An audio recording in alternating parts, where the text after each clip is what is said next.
All right, we're gonna go ahead and put one of these Viking Shocks together. We've already put one of them together, and this is just kind of give you a rundown. All Viking Shocks are gonna be similar to this when you're putting the coilovers together, whether it's front, rear. If it's a coilover setup, it's gonna be very similar in nature. Exception being some of the strut cars where we've got to run a caster camber plate up front, such as, you know, a 5th or a 6th gen Camaro or a S550 Mustang, or, you know, any one of the Mustangs.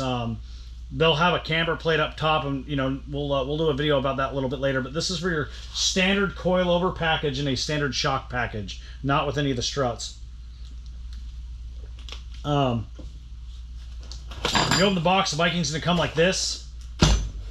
So we ordered ours. Here's the top hat. We ordered ours for this particular build for the Operation Torch Camaro with the thrust bearings included. It's an option. You don't have to. However, we do recommend this. It prevents binding because the coil spring is naturally going to turn as it's compressed. The other piece is it allows for easier adjustments because you're not fighting the friction. It's a nice little Torrington style bearing, little thrust bearing that goes in there, and the spring sits on that. You get your jam nut.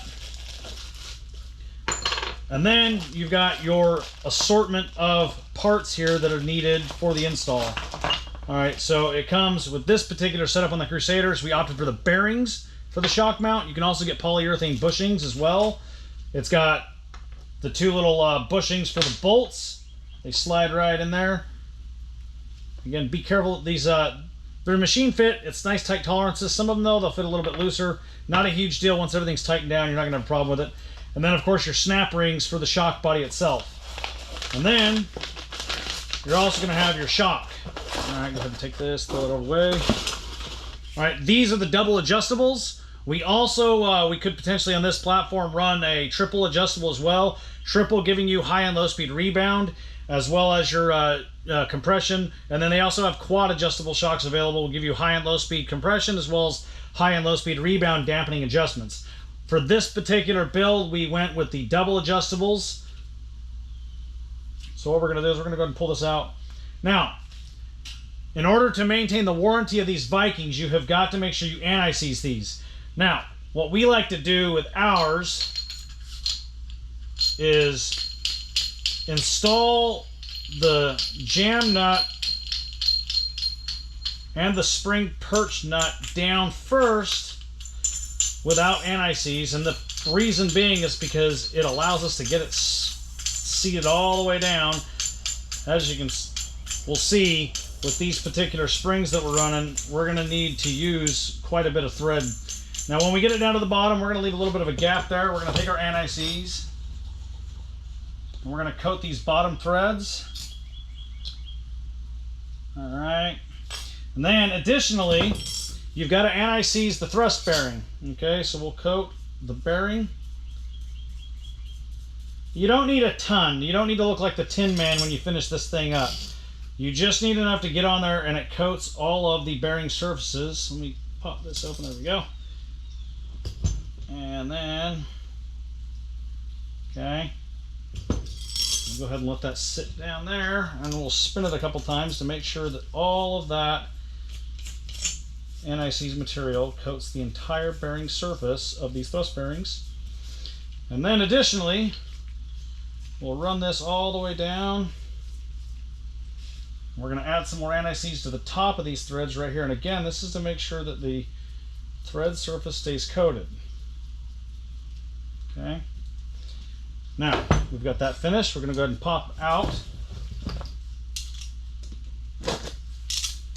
This being for the rear, we opted for 200-pound springs for the rear.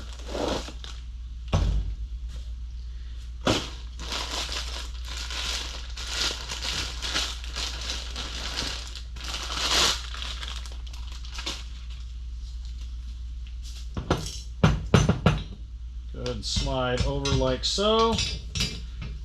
Make sure the thrust bearing seats. There we go. Shock down, and then we'll take the spring perch, or the upper perch. And for ease of this, I'll go ahead and compress the shock just a little bit, and then we'll go ahead and tighten this up until we get to full shock extension.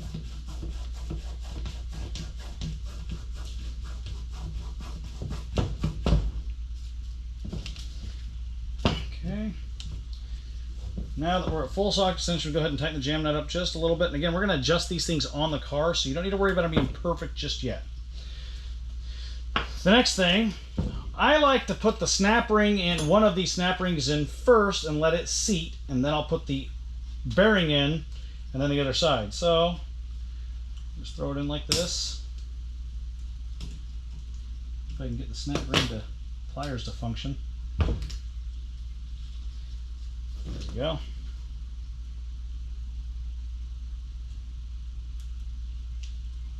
Okay.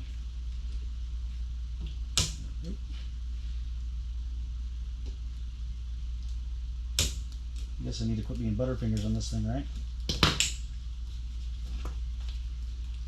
Snap ring pliers. Never my strong suit.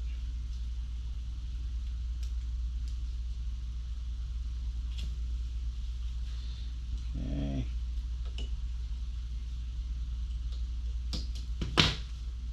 Now again, once you get it seated inside there, make sure you hear it click. So it's seated completely.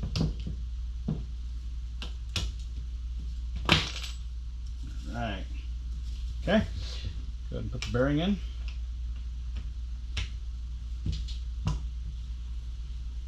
These are a machine fit, so don't try to force it in there. You will gall up the shock housing.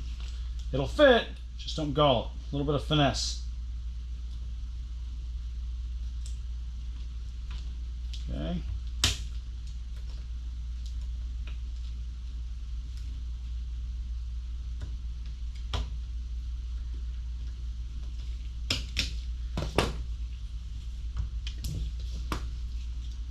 Go. You'll hear it click.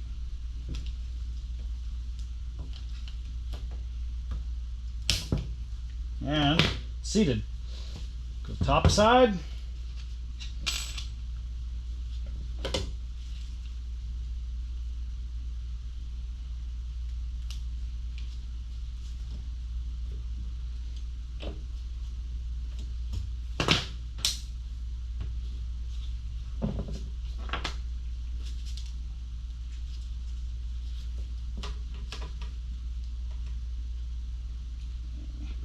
Again, don't force this in. It will go in, just a little bit of finesse. Again, it's a machine fit, so it will be a little bit snug. It's supposed to be. Okay.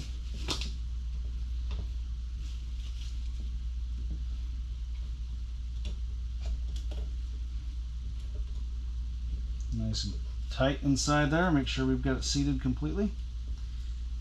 And I think we are good to go.